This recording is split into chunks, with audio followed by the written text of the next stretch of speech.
एशियाई development bank द्वारा अगले 5 सालों में पाकिस्तान को करीब $10 बिलियन का वित्त पोषण देने का अनुमान है। रिपोर्ट्स के मुताबिक एडीबी ये सुविधा उसकी 2026 से 30 की कंट्री पार्टनरशिप स्ट्रेटजी CPS 2026 का हिस्सा है। इसे बुधवार को लॉन्च किया गया, जिसका उद्देश्य निजी क्षेत्र के विकास को सक्षम बनाना है। रॉयटर्स ने अपने सूत्रों के हवाले से बताया है कि ईरान ने oil joint company Saudi Aramco की यानबू स्थित सैमरेफ रिफाइनरी पर एरियल हमला किया है। रिपोर्ट्स के अनुसार हमले का मामूली असर हुआ है। ईरान का ये हमला ऐसे समय में सामने आया जब उसने कतर में दुनिया की सबसे बड़ी LNG प्रोडक्शन फैसिलिटी पर हमला किया है। अमेरिकी इजरायल युद्ध शुरू होने के बाद से ईरान ने अब तक पाकिस्तान पर हमला नहीं किया, जबकि वहां अमेरिकी टोही संसाधन मौजूद है। वरिष्ठ पत्रकार के मुताबिक पाकिस्तान सऊदी अरब का डिफेंस पैक्ट है। पाकिस्तान की ईरान से 900 किलोमीटर की सीमा लगती है और ईरान का 80% तेल चीन खरीदता है और हथियार ड्रोन की सप्लाई CPEC से हो रही है। अमेरिकी सेनेटर बर्नी सैंडर्स के मुताबिक अब तक ईरान युद्ध में अमेरिका $22.8 बिलियन यानी कि 2130 अरब खर्च कर चुका है। दिल्ली मुंबई एक्सप्रेसवे परियोजना की लागत ही लगभग 1 लाख करोड़ आकी जा गई है, तो आप अंदाजा लगा सकते हैं कि अमेरिका द्वारा खर्च की राशि कितनी बड़ी है। अमेरिकी राष्ट्रपति डोनाल्ड ट्रंप ने ईरान की गैस फील्ड पर उस इजरायली हमले की निंदा की जिसके चलते ईरान ने कतर में LNG फैसिलिटी पर हमला किया। उन्होंने कतर से 3700 करोड़ का जेट गिफ्ट लिया था। इसका इस्तेमाल एयरफोर्स 1 के तौर पर हो सकता है। अमेरिका ने कतर संग $1.2 ट्रिलियन के आदान प्रदान वाले समझौते किए। कतर स्थित दुनिया की सबसे बड़ी LNG प्रोडक्शन फैसिलिटी रास लफान पर ईरानी हमले के बाद वहां LNG उत्पादन सप्लाई फिलहाल रुक चुकी है। रास लफान अकेले वैश्विक LNG सप्लाई का तकरीबन 20% है। भारत, चीन, फ्रांस, जर्मनी, दक्षिण कोरिया, जापान, पाकिस्तान और यूरोपीय देश समेत दुनिया के करीब 1/4 देश को यहां से LNG सप्लाई होता है। रिपोर्ट्स के मुताबिक जब ईरान के सिक्योरिटी चीफ अली लारिजानी की इजरायली हमले में मौत हुई तब वो अपनी बेटी के घर पर थे। इजरायली खुफिया एजेंसी के मुताबिक लारिजानी लगातार ठिकाने बदलते रहे और अंत में तेहरान के लोगों ने उनके आखिरी ठिकाने की जानकारी दी। गौरतलब है कि ईरान ने लारिजानी की मौत का बदला लेने की कसम खाई। वर्ल्ड हैप्पीनेस की नई रिपोर्ट के मुताबिक अफगानिस्तान दुनिया का सबसे कम खुशहाल देश है और अफगानिस्तान के बाद Sierra Leone, Malawi, Zimbabwe, Botswana, Yemen, Lebanon, Democratic Republic of Congo, मिस्र और तंजानिया का स्थान है। गौरतलब है कि 147 देशों की इस सूची में भारत 116वें स्थान पर है, जबकि फिनलैंड दुनिया का सबसे खुशहाल देश है। दिल्ली NCR के साथ उत्तर भारत के कई हिस्सों में मौसम ने करवट ली और बारिश के कारण तापमान में गिरावट देखी गई। रिपोर्ट्स के मुताबिक ये बदलाव पश्चिमी विक्षोभ की वजह से हो रहा है। रिपोर्ट्स में कहा गया है कि भारत, पाकिस्तान और अफगानिस्तान पर 1000 किलोमीटर लंबा दुर्लभ रेन बैंड नजर आया है।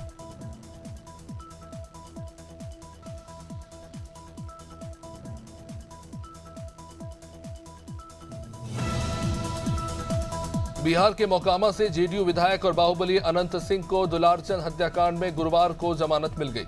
वो शुक्रवार या शनिवार को जेल से बाहर आ सकते हैं। प्रदेश में चुनाव प्रचार के दौरान जन स्वराज पार्टी के 75 साल के समर्थक दुलारचंद यादव की हत्या हुई थी और इस मामले में अनंत सिंह को नवंबर 2025 में गिरफ्तार भी किया गया था।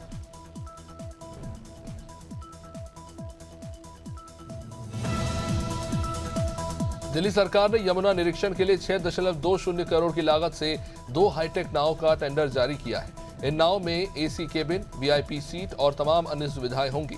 अधिकारियों का इस पर यह कहना है कि इससे यमुना की निगरानी और बेहतर होगी। परियोजना को लेकर सफाई अभियान तेज करने और पारदर्शिता बढ़ाने तक की बात कही गई है। हैदराबाद की टास्क फोर्स ने सिकंदराबाद में फूड माफिया के खिलाफ एक बड़ी कार्रवाई करते हुए 2600 किलोग्राम मिलावटी पनीर जब्त किया है। ये कार्रवाई खाद्य सुरक्षा सुनिश्चित करने और जनता को सुरक्षित भोजन प्रदान करने के उद्देश्य से की गई। इससे मिलावट के मामले पर कड़ी निगरानी रखने की आवश्यकता स्पष्ट होती है। भोपाल नगर निगम ने चेती चांद, रामनवमी, महावीर जयंती और बुद्ध जयंती पर मांस की दुकानें बंद रखने का आदेश जारी किया है। इस आदेश में लिखा है कि इन दिनों में अगर कोई भी मांस विक्रय करता हुआ पाया जाता है तो उसकी दुकान का लाइसेंस निरस्त कर पुलिस कार्रवाई की जाएगी।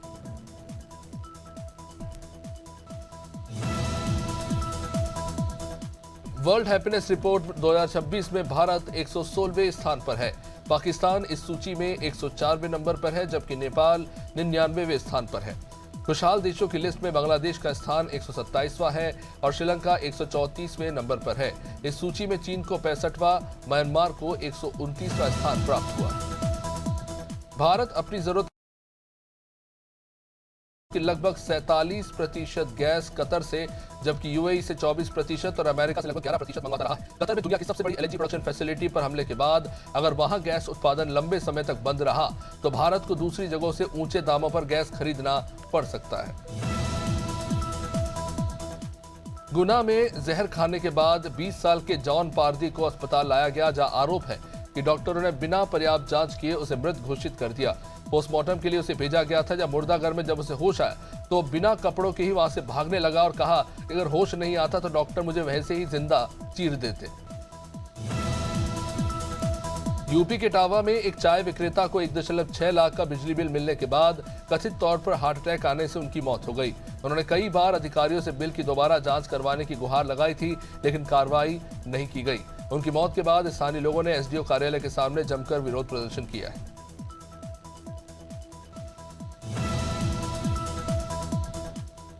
मुख्यमंत्री भगवंत मान ने पंजाब में सिंचाई क्षेत्र में हालिया सुधारों का विवरण दिया है। इसमें 6,700 करोड़ की लागत से नहरों का आधुनिकीकरण और मरम्मत भी शामिल है।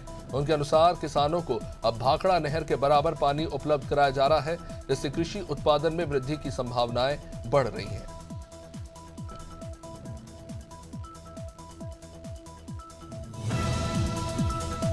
नई दिल्ली में भारत के जनजातीय मामलों के मंत्री जुएल उराव और वियतनाम के मंत्री दाओ नगाओ दूम के बीच एक बैठक हुई। दोनों देश अब एक दूसरे के साथ मिलकर ऐसी योजनाएं बनाएंगे जिससे पिछड़े समुदायों को विकास की मुख्य धारा से जोड़ा जा सके। भारत और वियतनाम ने अपनी व्यापक रणनीति साझेदारी के 10 साल पूरे होने पर भी खुशी जताई है।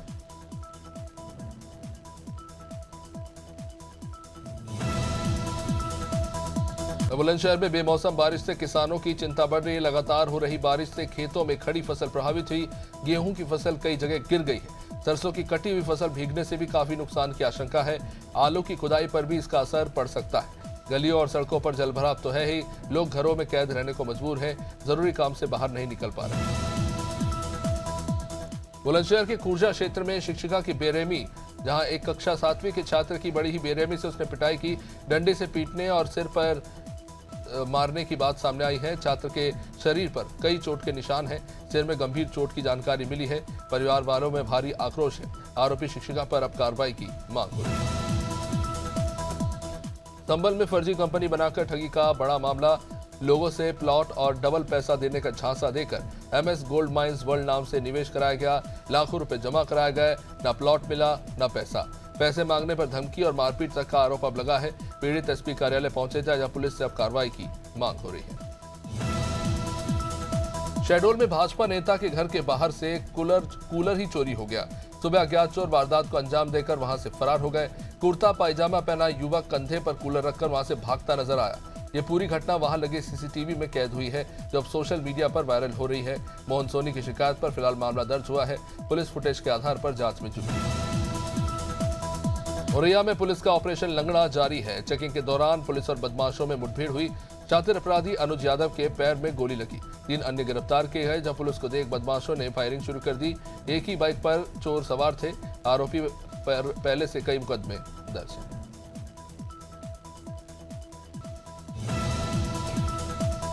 शेखपुरा में झमाझम बारिश से हालात बिगड़ते चले जा रहे हैं। चारों तरफ आवागमन तो प्रभावित हुआ ही। नेशनल हाईवे नंबर 45 का ओवरब्रिज टूटने के बाद वहां बना कच्चा रास्ता कीचड़ में तब्दील हो गया। कई गाड़ियां वहां फंस गई। जल निकासी की व्यवस्था न होने से सड़क पर ही पानी भर गया। जगह जगह जाम की स्थिति बन गई। लोग कीचड़ से जूझते रहे। अंबेडकर नगर में पेट्रोल पंप कर्मी की बेरहमी से पिटाई का मामला सामने आया है। ये पूरी घटना वहां लगे सीसीटीवी कैमरे में कैद हुई, जिसका वीडियो अब सोशल मीडिया पर वायरल हो रहा है। इस वीडियो में दबंग को बेल्ट से मारपीट करते हुए देखा जा रहा है। पीड़ित का आरोप है कि आरोपी फ्री में पेट्रोल भरवाने का दबाव बना रहा था। उसे मना किया तो उसने धावा बोल दिया। पुलिस ने 4 नामजद और 5 अज्ञात के खिलाफ केस दर्ज किया है। अमेठी के गंगहुआ गांव में भीषण आग ने कई घरों को अपनी चपेट में ले लिया।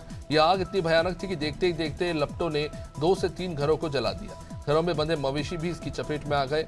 आग लगने के कारणों का फिलहाल पता नहीं चल सका है। ग्रामीणों की कड़ी मशक्कत और सूझबूझ से आग पर काबू पाया गया।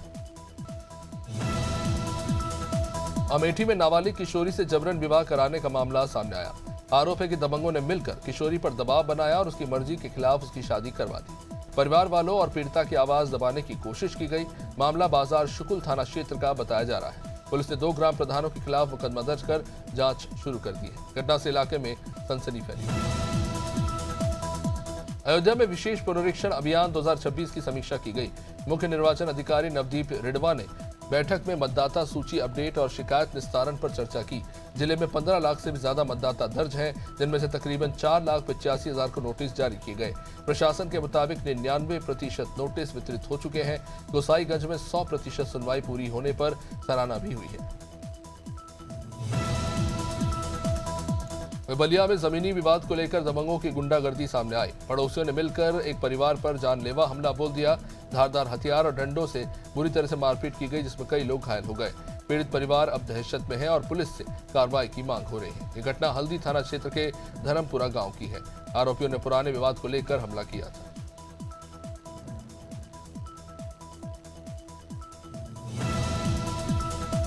देवरिया जिले में परिवहन विभाग की अनुबंधित बस पर हमला हो गया। चालक और परिचालक के साथ मारपीट का ये मामला। घटना का वीडियो अब सोशल मीडिया पर काफी तेजी से वायरल हो रहा है। जानकारी मिली है कि बस चालक ने सवारियां बिठाने के लिए वाहन रोका था। अब इसी बात से नाराज ई रिक्शा चालक ने साथियों के संग मिलकर बस को बीच में रोका। देखते ही देखते वो झगड़े में बदल गया और वहां मारपीट हो गई।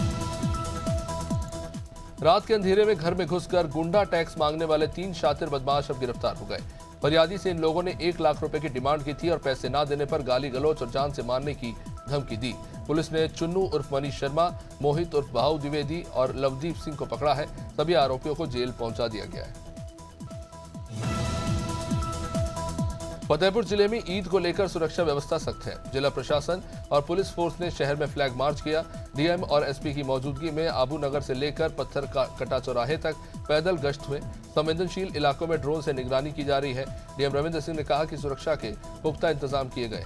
वहीं एसपी अभिमन्यु ने बताया कि पर्याप्त पुलिस बल तैनात है।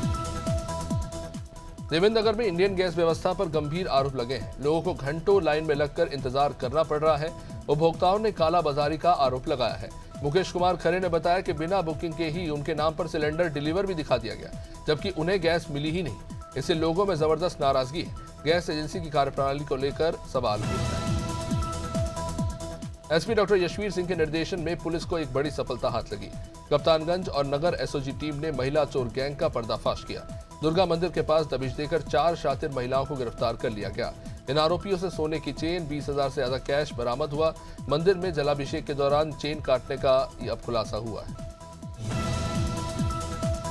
चैत्र नवरात्रि के पहले दिन भाजपा नगर मंडल का 2 दिवसीय प्रशिक्षण शिविर हुआ। निजी होटल में कार्यक्रम आयोजित हुआ। विधायक हरि सिंह रघुवंशी सहित कई जनप्रतिनिधि इसमें शामिल हुए। कार्यकर्ताओं को केंद्र और राज्य सरकार के योजनाओं की जानकारी दी गई। योजनाओं को जन जन तक पहुंचाने पर जोर दिया गया। पहले दिन पंजीयन और अल्पाहार की व्यवस्था रही। वंदे मातरम के साथ दीप प्रज्वलन कर शुभारंभ हुआ। वहीं गोंडा जिले में दिन दहाड़े बाइक चोरी की वारदात हुई। दुकान के सामने खड़ी बुलेट बाइक को चोर ने आसानी से पार कर दिया। पूरी घटना वहां लगे सीसीटीवी कैमरे में कैद हो गई। वीडियो को सोशल मीडिया पर तेजी से वायरल कर दिया गया। फुटेज में युवक आराम से आता दिख रहा है। बाइक पर बैठता और कुछ ही सेकंड में स्टार्ट कर फरार हो जाता है। जालौन में देर रात ताबड़तोड़ फायरिंग से दहशत मची। कार सवार बदमाशों ने घर के बाहर खड़े युवक पर अचानक से हमला कर दिया। युवक गंभीर रूप से घायल हो गया। ये घटना ओरई कोतवाली क्षेत्र के नया पटेल नगर की है। घायल की पहचान अवधेश कुमार सिंह के रूप में हुई है और वो त्रयोदशी भोज से लौटकर घर पहुंचे ही थे, तभी बदमाशों ने उन्हें अपना निशाना बनाया।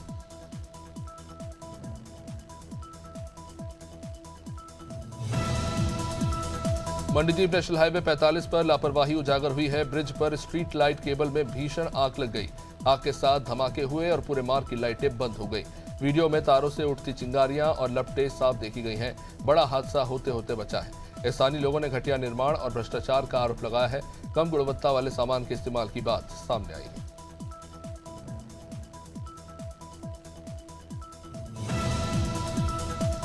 तेंदुए की दस्तक से गांव में दहशत है। कभी पेड़ तो कभी खेत में तेंदुआ देखा जा रहा है। अब भगतपुर थाना क्षेत्र के रामपुर बलभद्र गांव में बाउंड्री पर यह तेंदुआ बैठा नजर आया। डायल 112 की टीम ने मौके पर पहुंचकर वीडियो बनाया। वीडियो के सामने आते ही तेजी से वायरल हो गया। ग्रामीण डर के कारण घरों में कैद है। वन विभाग से कार्रवाई की मांग हो रही है, हालांकि अब तक कोई ठोस कदम नहीं उठाया गया। कौशाम्बी में त्योहारों को लेकर हाई अलर्ट है। अलविदा नमाज, ईद और चैत्र नवरात्रि को देखते हुए पुलिस सतर्क है। संवेदनशील इलाकों में फ्लैग मार्च किया जा रहा है। आम लोगों में सुरक्षा का भरोसा जगाने की कोशिश हो रही है। खासतौर से शरारती तत्वों को सख्त संदेश दिया गया है। सीओ चैल अभिषेक सिंह के नेतृत्व में सैयद सरावा, मूरतगंज और मैगांव में पैदल गश्त देखने को मिली। वहीं रायगढ़ जिले में जन समस्याओं के समाधान के लिए विशेष पहल हुई। आपकी सरकार आपके द्वार कार्यक्रम के तहत पुसौर में एक शिविर हुआ। बड़ी संख्या में ग्रामीण इसमें पहुंचे और अपनी समस्याएं सुनाई। कई मामलों का मौके पर निपटारा भी हुआ। प्रशासन ने लोगों की समस्याओं को गंभीरता से सुना और त्वरित समाधान से ग्रामीणों में संतोष का माहौल भी देखने को मिल रहा है। जनसेवा को लेकर प्रशासन की सक्रियता देखने को मिली। सीहोर जिले के बुधनी में हिंदू नववर्ष और गुड़ी पड़वा की धूम देखने को मिली। सिद्ध श्री प्राचीन हनुमान मंदिर में श्रद्धालुओं की भारी भीड़ देखने को मिली। विधि विधान से हनुमान जी को ध्वजा अर्पित कर नव संवत्सर का स्वागत किया गया और कई जगह सगाई और फलदान की भी आयोजन हुए।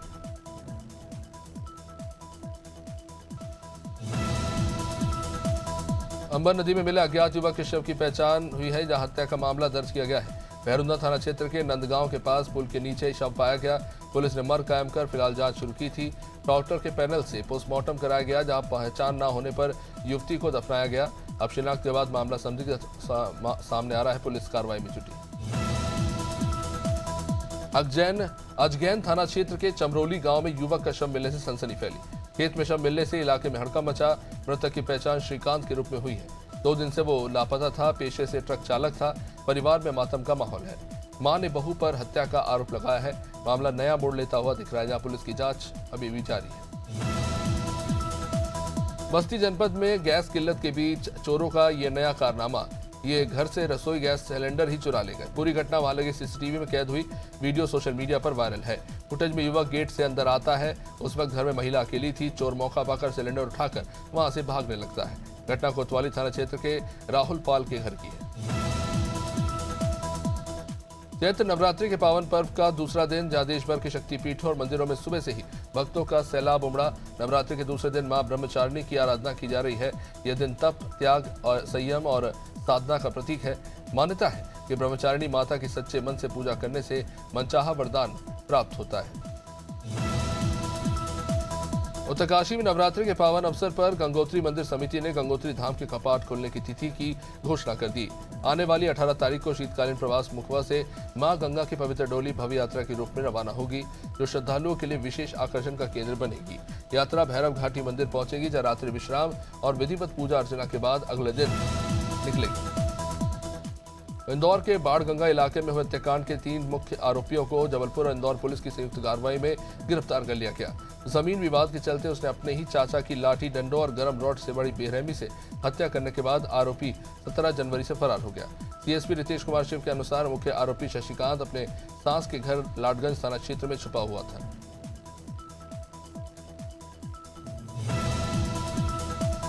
राष्ट्रपति द्रौपदी मुर्मू मथुरा के वृंदावन पहुंची। इस दौरान उन्होंने संत प्रेमानंद महाराज के दर्शन किए और उनका आशीर्वाद लिया। आश्रम पहुंचने पर राष्ट्रपति का पारंपरिक और भव्य तरीके से स्वागत हुआ।